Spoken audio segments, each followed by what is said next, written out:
Let's go on to financial abuse. Oh, and you'll notice on your printouts, the back page and what we did with that chart about how it links to criminal code, we put on the back of every decision tree. So again, it's available, accessible to people. So, financial abuse. Now, interesting because the definition of financial abuse is much less complex, which is very good.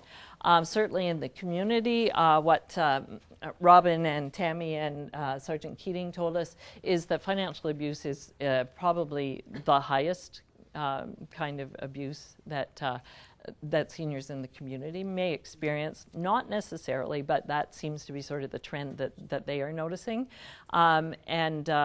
So that's why they gave us the little tip about if you're the licensee or the administrator in the home. And here's some clues to look for. Look for if somebody is getting more and more in arrears and their money is managed by somebody else. Look at if the money that used to come in to help pay for the hairdresser or the podiatrist or whatever is not there, and so the resident is suffering from that. Then that's a question to start to look at: is somebody abusing that resident's finances? And that may be the time then to be calling the police.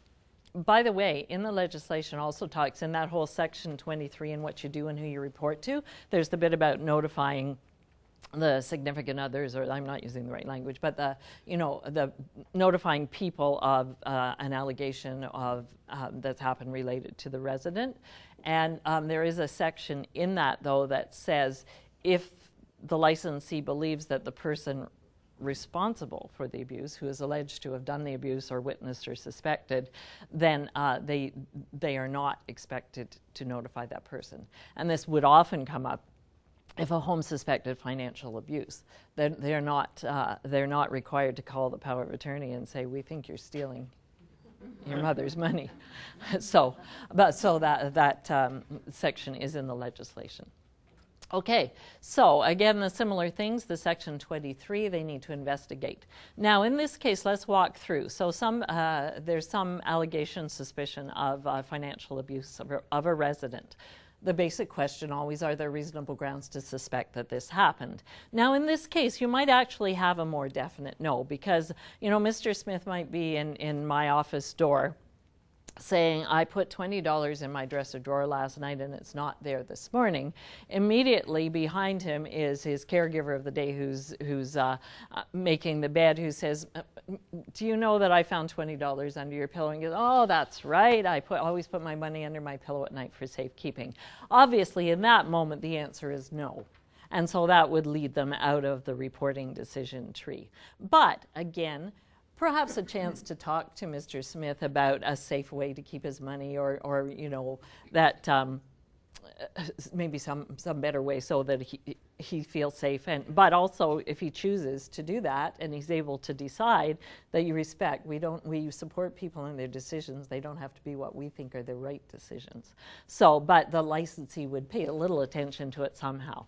However, and so if the answer, though, let's say we're not sure, have to find out more. Was the resident's money or property misused or misappropriated? That's a pretty straightforward question. If you even suspect yes, then that's an immediate reporting. If the answer is definitely no, then again, it's not reportable because it's not financial abuse, but again, probably something that you need to look at, a process or a system or something. However, the reporting, this is the one chart where they're not required to call after hours. And I think the thinking behind that is because something related to money is not going to be a risk to life or limb in the moment. And also probably to investigate it, a home probably can't investigate at 2 a.m. They probably have to wait for the business office or the bank or whatever to be open. And so there's not a requirement for them to call that in, but that they would need to do their incident report and submit that the next business day to us. Same reporting requirements, though, that after the immediate report, that there's the 10-day final, or if it's not the final, then a preliminary report. They do have to always send a 10-day report. If it's not the final, then they have to say this isn't the final, and on 21 days send the final. If a home has sent their final report on the 10 days, then that's the end of it. They don't have to do a 21-day report. Homes did sometimes ask about that.